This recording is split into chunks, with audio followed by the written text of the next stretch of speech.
चांगला आणि मी बोलतोय म्हणजे आज बोलतोय मी तर आहेच, पण माझ्यासारखे सामान्य लोक अशा पद्धतीत सगळेजण दबून बसलेले आहेत. आज त्यांच्या वतीने सुद्धा माझ्या भावना जे निघतात त्यांच्या पण भावना त्याच असणार आहेत आणि त्याच असतील. त्यांची वाचा माझ्या तोंडून फुटते. खूप जड काळीच करून ह्या गोष्टी करत आलो. 24चा विषय झाला, कालांतराने काही गोष्टी बदलत गेल्या. वडापुरी माळवाडी जिल्हा परिषद गट माझा परत उभा राहिला. तिथे जनरल पुरुष पडलं. सगळ्यांना मी सन्मानाने विचारायचा प्रयत्न केला की बाबा तुमची काय अडचण नसेल तर मी इच्छुक आहे, उभा राहू का?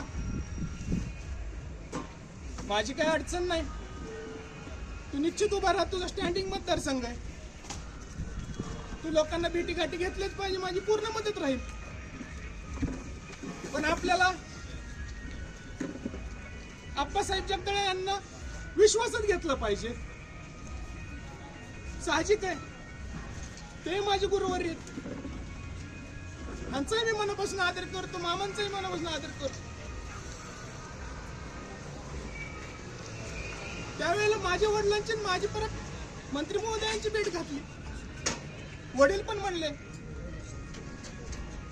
तुमची काय अडचण नसेल तर अभिजितला तयारी करू दे का?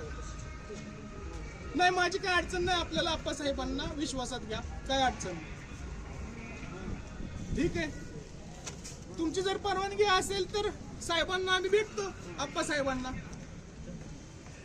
भेटा म्हणले. नाही काय माझी अडचण.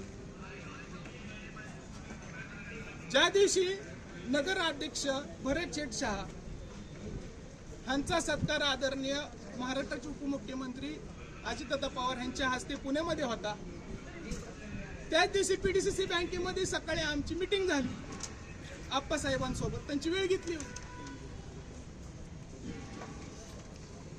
साहेबांना पुढे गेल्यानंतर माझे वडील मला म्हणले तू शांत बस, तू काही बोलू नको, साहेबांचा विचार असेल तर आपल्याला थांबावं लागेल, आपल्याला साहेबांना मदत करावं लागेल.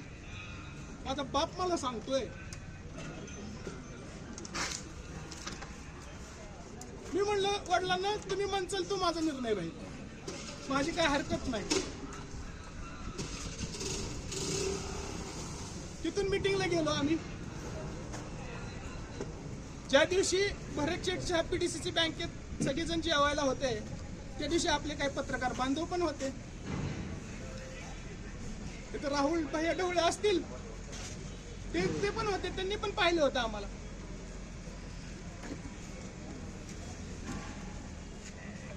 आम्ही मीटिंगला चाललोय. प्रत्येक गोष्टीची कल्पना आहे सहकार्यांना. पत्रकार बांधवांमध्ये माझी काय आहेत, आम्ही तरुण आहोत, एकमेकाचं काही गोष्टी बोलण्यात नाही भूत आम्ही करत असतो. त्या नात्याने आम्ही सगळेजण बोलत असतो, बसत असतो, चहा पित असतो. त्यावेळेस पण बोलणं झालं, त्यांनी पाहिलं. ज्यावेळेस आमची मीटिंग बसली त्यावेळेस माझे वडील म्हणले आप्पासाहेबांना, साहेब तुम्ही उभा राहता असाल तर मी अभिजितला थांबवतो.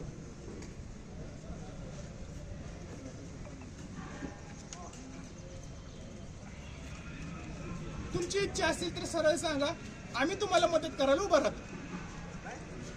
मी तर अभिजितला तयार केलेलं आहे तसं. साहेब म्हणले नाही नाही तात्या, मला नाही उभा राहायचं, मी उभाच राहणार नाही. मला माणसं म्हणतायत महाग लागलेत उभा राहा, पण मला काय उभं राहायचं नाही. मग माझे वडील म्हणले की तुम्ही जर उभं राहणार नसाल तर पक्षाला आम्ही तिकीट मागू का? तुम्ही जर उभा राहत नसाल तर आम्ही पक्षाला तिकीट मागते. स्पष्ट शब्द आहे दादा. बाळमामाचं भंडार हातात आहे, खोटं बोलत नाही. नाही तात्या मला उभाच राहायचं नाही, मला वरचा शब्द दिलाय दादांनी, माझा तो विचार चालू आहे. तिथं मला हे करायचं नाही म्हणून मला खाली उभा राहा म्हणत असतील सगळे, पण मी उभा काय राहणार. प्रामाणिक सांगतो. तिथून ती परवानगी घेतली आणि मी पाया पडून म्हणलं मग मी मतदारसंघात आजपासून फिरायला चालू करतो, सगळ्यांचा विश्वास घेतो, लोकांना विश्वास देतो.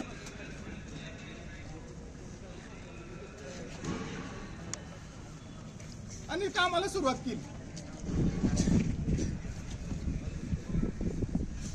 त्यानंतर फिरत असताना चुकून श्रेयस नलवड्यांनी, आपले पत्रकार साहेब आहेत, त्यांनी म्हणता येईल का वास्तव आहे त्यांनाच माहिती आहे आजच्या परिस्थितीतून, त्यावेळेस चुकून म्हणावं लागेल आजच्या वस्थितीमध्ये खरंच होतं. त्यांनी स्टेटसला ते ठेवलं, ते इच्छुक उभा आहेत म्हणून ह्या मतदारसंघात. त्या दिवशी सुद्धा वालचंदनगरचे मी माझी आपले मार्केट कमिटीचे सभापती आहे आपले फरतडे आबा, त्यांना घेऊन गेलो, त्यांच्या पुढे खात्री केली. ते म्हणले मला नाही उभारायचं. मला सांगा माझं काय चुकलं?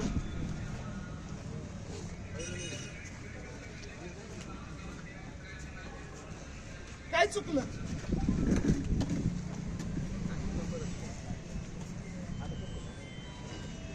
भांडगाव सारखे ते कोपऱ्यापासून ते कांदलगावच्या ह्या उजनी धरणाच्या कोपऱ्यापर्यंत ते पडस्तायचे ते कोपऱ्यात प्रत्येक उमरात जाऊन प्रत्येक मतदाराला मी विश्वास दिला की मला जर तुम्ही आशीर्वाद दिला तर तुमचं मी पायाखालची माती कपाळाला लावून काम करेन. काहीतरी लोकांनी पैज लावलं, पैज. अभिजित तांबेलेला तिकीटच मिळणार नाही, लावा 10,000 रुपयाची पैज. अशी बी घटना माझ्या समोर आहेत.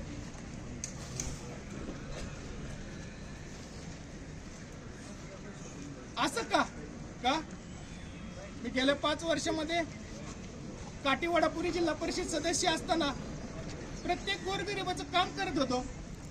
त्यामध्ये वैयक्तिक लाभाची कामं असतील, रस्ते कामं असतील,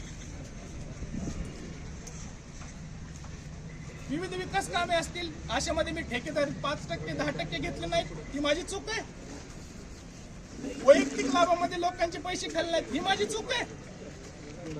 प्रत्येक गोरगरिबाच्या सुखदुःखात उभा राहिलो, आधार देण्याचं काम करत आलो, ही माझी चूक आहे. 5 वर्ष माझ्या बापाचं प्रपंच बाजूला ठेवून, 17 महिन्याची पोरगी बाजूला ठेवून लोकांना वेळ देतोय, ही माझी चूक आहे.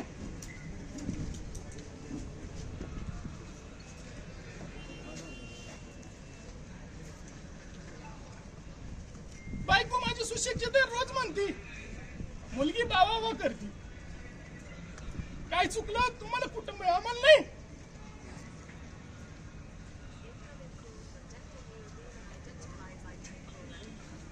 तुला उभं राहायचं असेल तर खर्चाची तयारी लागेल. कोण म्हणते खर्चाची तयारी नव्हती?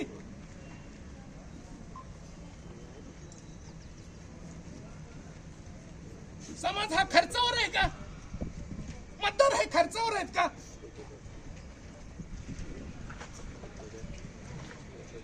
ज्यावेळेस रोज विश्वास येतो, रोज सुख दुःखात उभं राहतं ना, त्यावेळेस समाजाला माहिती असतं की कुठल्या वेळेला कोण उभं राहतं, कुठल्या वेळेला कोणाला खरी किंमत द्यायची आणि खरी कोणाला ताकद द्यायची. शेवटच्या क्षणापर्यंत प्रयत्न केला तिकीट घेण्याचा, शेवटच्या क्षणापर्यंत. शेवट असं लक्षात आल्यानंतर डॉक्टर शशिकांत तरंगे साहेबाला मी म्हणलं आणि वडील पण म्हणले, डॉक्टर साहेब आम्हाला नाही तिकीट मिळालं तर तुम्ही घ्या. वरिष्ठांना म्हणलं आम्हाला नाही देता आलं तर ह्यांना द्या, हरणावळ गुरुजीला द्या. पण स्थानिकला द्या. त्यावेळेस आम्हाला माहित नव्हतं, ही गैरसमज काढतो की आप्पासाहेब उभा राहणार आहेत, कारण स्पष्टतेने सांगितलं होतं आम्ही उभं नाही राहणार.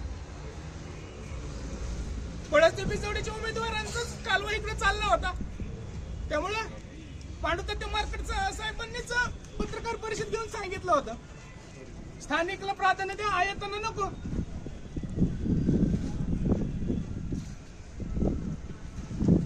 काय समजायचं? शेवटच्या क्षणाला ज्या वेळेस आम्ही बारामती हॉस्टेलला आदरणीय दादांपाशी आमची सर्वांची मीटिंग झाली त्यावेळेस 2 नाव पुढे आले. अमर भैया जगदाळे, अभिजित तांबे. दादांनी पण आधी सांगितलं होतं ज्याच्या सर्वे मध्ये 1 नंबरला नाव येईल त्याला तिकीट. दादा आम्ही कष्ट केलं, आमचं सर्वे मध्ये नाव आलं. असं उरकी दिल्यानंतर आम्ही अजून पळलो, हो अजून पळलो. सर्वे मध्ये नाव पाहिजे ना, मेरिट मध्ये आलं पाहिजे ना, अजून पळलो. काय झालं